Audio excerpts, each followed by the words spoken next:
Gospodin s vama. I s duhom tvojim. Čitanje Svetog Evanđelja po Luki. Slava tebi, Gospodine. U ono vrijeme reče Isus svojim učenicima: neki je ugledan čovjek imao otputovati u daleku zemlju da primi kraljevstvo pa da se vrati.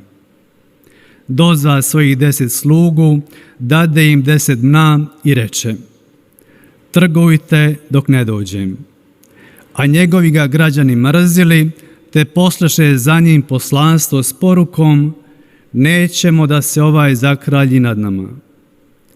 Kad se on, primivši kraljevstvo, vrati, naredi da mu dozovu one sluge kojima je predao novac, da sazna što su zaradili. Prvi pristupi i reče: gospodaru, tvoj mna donije mi 10 dna. Reče mu: valjaš, slugo dobri, u najmanjem si bio vjeran, vladaj na 10 gradova. Dođe i drugi govoreći: mna je tvoja, gospodaru, donijela 5 mna. I to mu reče: i ti budi nad 5 gradova. Riječ Gospodnja.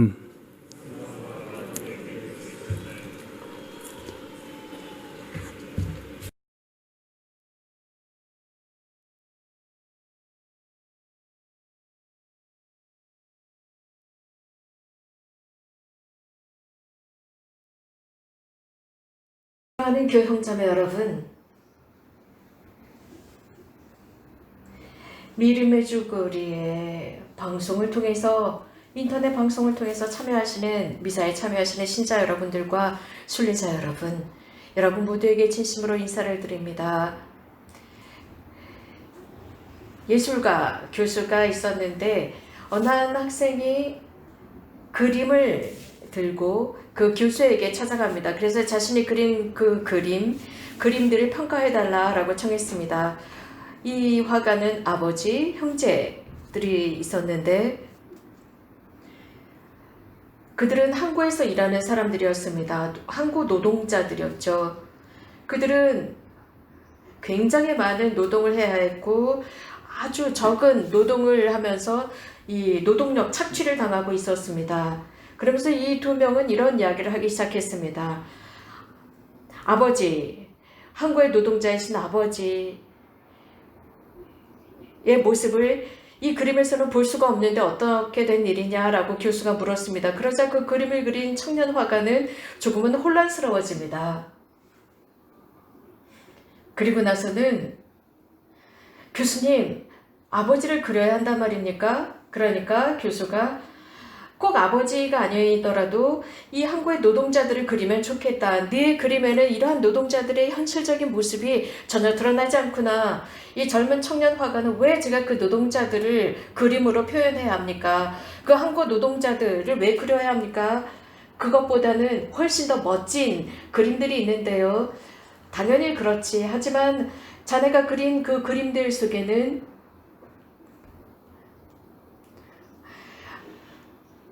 아주 심한 중노동을 하면서도 돈은 아주 적게 받는 노동 착취를 당하는 사람들의 모습이 없다라고 했습니다. 그러자 이 화가 청년은 굉장히 기분이 나빠졌습니다. 제가 좋아하는 그리는 것이 제 그림인데요 라고 합니다. 그러자 그 교수님께서는 그 노동자들, 아주 중노동을 하는 그런 사람들, 자네는 그 사람들의 상황을 잘 알지 않나? 그들을 그림 속에 그려 넣어서 그들을 도와줄 수도 있지라고 했습니다. 그래서 그들을 그림으로 그려내는 능력, 이런 상황 속에서 해바라기를 그리는 것과 그들을 그리는 것과 어떤 것이 낫겠느냐라고 물었습니다. 교회 형제자매 여러분, 예수님께서는 자주 복음 말씀을 통해서 우리들에게 강조하는 것이 있습니다. 우리들은 주인이 아니라는 겁니다. 우리들의 이 탤런트를 단지 우리가 경영하고 관리하는 것입니다. 그리고 어느 날인가 우리는 이것을 잘 경영하고 관리하고 투자해서 그것을 어느 날인가 그 주인께 돌려드려야 합니다. 이 탤런트는 우리 것이 아닙니다. 우리들에게 맡겨진 것입니다. 이 탤런트는 우리들이 원하는 대로 함부로 사용하는 것이 아닙니다. 우리의 의지대로 사용할 수가 없습니다. 그 탤런트의 주인의 의지 시대를 사용해야 하는 것입니다. 그래서 오늘 복음에서 말씀하신 것처럼 그 돈을 받은 종들은 그것을 여러 배로 늘렸습니다. 이렇게 하나님의 영광을 위해서 내가 받은 그 탤런트를 하나님의 뜻대로 늘리는 것입니다. 열매를 맺는 것입니다. 그런데 내가 받은 그 탤런트를 내 마음대로 내가 원하는 대로 사용하지는 않았는지 잘 보아야 합니다. 내가 지속적으로 일을 합니다. 노동을 하면서 우리가 받은 그 선물과 탤런트들을 발견할 수 있습니다. 다시 말씀드리면 노력하는 것입니다. 하나님의 현존, 하나님께서 우리들 안에 현존하시는 상태에서 이 탤런트를 내가 계속 개발하는 것입니다. 하나님께서 나에게 주신 그 선물입니다. 그렇다고 해서 내가 어떤 신문지상에 등장하는 아주 유명한 인물이 되라는 것이 아닙니다. 축구선수 혹은 유명한 가수나 혹은 과학자가 되라는 것이 아닙니다. 물론 그것도 굉장히 중요하고 자부심을 갖게 하는 일입니다. 하지만 하나님의 영광을, 최고의 영광을 위해서 그 재능을 사용하는 것이 훨씬 더 중요합니다. 한 사람이 자신의 탤런트를 잘 활용할 때 그 탤런트가 다양한 것입니다. 노래를 잘하고 설교를 잘하고 그림을 잘 그리고 등등 이러한 모든 것을 하나님의 영광을 위해서 한다면 그것은 자신의 영광을 위해서 이런 하나님의 탤런트를 하나님의 영광을 위해서만 활용한다면 이것은 악용하는 것입니다. 그리고 절대로 마음의 평화를 얻지 못합니다. 이러한 탤런트는 성령께서 우리들에게 주시고 힘을 주시고 격려하는 것이기 때문에 절대로 평화를 얻을 수 없을 것입니다. 우리들은 절대로 이런 탤런트의 소유주가 아닙니다. 다시 말씀드립니다. 우리는 그것을 경영하는 것입니다. 경영하고 관리해서 훨씬 더 많은 몇 배로 그것을 늘리고 이것을 그분께 돌려드리는 것입니다. 이러한 탤런트를 활용하고 이것을 잘 늘리는 속에서 나는 편안함과 평화를 느끼고 내 삶 안에서 안정적인 영적인 면을 느끼고 이것이 바로 우리들의 소명이고 사명입니다. 이것이 바로 복음적인 탤런트 활용입니다. 이 부분에 관해서 예수님께서 분명하게 말씀하고 계십니다. 우리 모두는 이러한 재능, 탤런트를 받았습니다. 우리들의 원래적인 모습 그대로 그 재능을 받았고 주님께서는 이런 탤런트를 주시면서 축성해 주셨습니다. 그것을 나를 광고하고 홍보하고 나의 이익을 위해서 그 탤런트 재능을 받은 것이 아니라 하나님께 나를 봉헌하는 의미입니다. 다른 사람들을 짓밟기 위해서 탤런트 재능을 활용하는 것이 아니라 하나님께 영광을 드리기 위해서입니다. 내가 전문직 속에서 일을 하고 있다면 거기에 대한 분명한 바른 지향을 가지고 있어야 합니다. 그래서 내가 하고 있는 그 노동, 직업이 하나님께 봉헌되는 것이어야 하고 그것이 내 자신에게 영광이나 성공을 가져다주고 칭찬을 듣기 위해서가 아닙니다. 명예를 얻기 위해서가 아닙니다. 이런 생각을 가지고 살아가야 합니다. 이렇게 한다면 우리는 우리들의 삶 속에서 실패하지 않을 것입니다. 우리는 내 자신의 영광을 위해서 일하다 보면 회의에 빠지게 되고 절망 속에 빠지게 되고 하느님을 멀리하게 됩니다. 우리가 객관적으로 우리들의 삶을 분석하다 보면 우리들의 인생 속에는 질병을 견디기가 굉장히 어렵다는 것입니다. 어떤 질병이든지 그것을 견디기가, 감수하기가 어렵습니다. 그것이 중병이면 중병일수록 참아내기가 어렵습니다. 어떤 누구도 고통을 좋아하는 사람은 없습니다. 그리고 우리가 늙어가는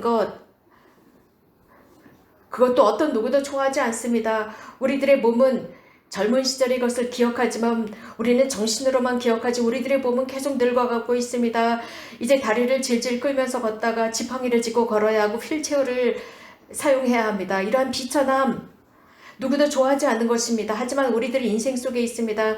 누구도 가난함을 좋아하지 않습니다. 우리들의 삶 속에는 돈이 많은 사람들도 있습니다. 굉장히 비교가 되는 상황이죠. 그렇기 때문에 이러한 모든 질병이나 중병이나 가난함 모든 게 우리들을 아주 압박하고 있습니다. 그런데 더 힘든 것은 우리들의 삶 속에서 죽음이 노크하고 있을 때입니다. 내가 충분히 일하지 않았고 충분히 노력하지 않았고 내가 어떤 것도 제대로 해놓지 않았다. 내가 내 삶을 완성하지 못했다. 다른 사람들을 위해서 내 삶을 제대로 사용하지 못했다라는 순간에 죽음이 노크를 할 때 너무나도 힘들겠죠. 오늘 예수님께서는 비유를 통해서 하시는 말씀이 있습니다. 이 비유 속에서는 임금이 되어서 돌아온 그 주인은 그 마지막 종을 굉장히 엄격하게 다룹니다. 그가 가지고 있었던 그 돈을 모두 빼앗아 버립니다. 그리고 쫓아내 버립니다. 그래서 이를 갈면서 울 것이다 라고 합니다. 그것은 지옥을 연상시킵니다. 그는 자기가 받은 그 재능, 그 돈, 주인에게 받은 그 돈을 제대로 관리하지 못했고 그것을 투자해서 더 늘리지 못했습니다. 그리고 자기가 가지고 있던 것을 잃을까 땅에 묻었다가 다시 되돌려주는 모습입니다. 여기서 한번 상상해 봅시다.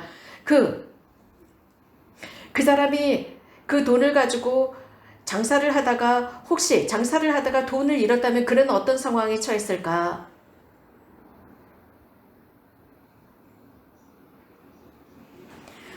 그 주인에게 받은 그 돈을 혹은 쾌락에 쏟아부었다가 모두 다 잃었을 때 그의 상황은 또 어땠을까? 아마도 우리는